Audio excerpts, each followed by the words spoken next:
Hi, my name is Eva. I started to work with Chinese community for the parents since 2010.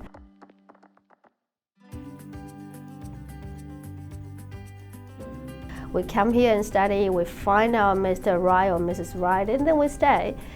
But the thing is that we have our own culture, and New Zealand culture makes, well, when it comes to parenting, everything is new, as different from what we know.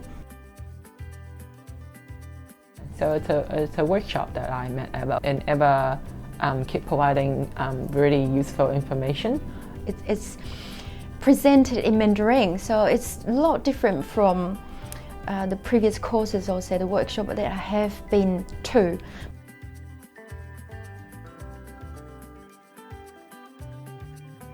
We speak Mandarin at home, and they have to speak Mandarin to their grandparents.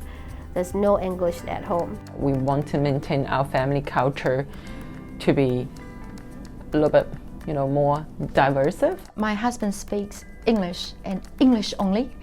I speak Mandarin and English, so for the first 5 years I always try to speak Mandarin to my kids because gradually I found they're so smart. They figure out, oh, mommy understands English.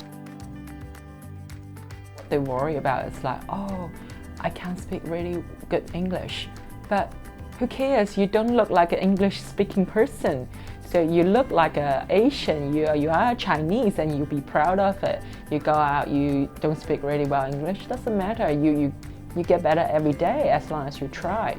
Even though we all speak Mandarin, even though we all come to Auckland and stay, but we actually come from various backgrounds. We have to be proud being a Chinese and being able to settle in a foreign country and trying to make this foreign country our home. To do that, we have to have quite strong belief of our own culture. We believe who we are.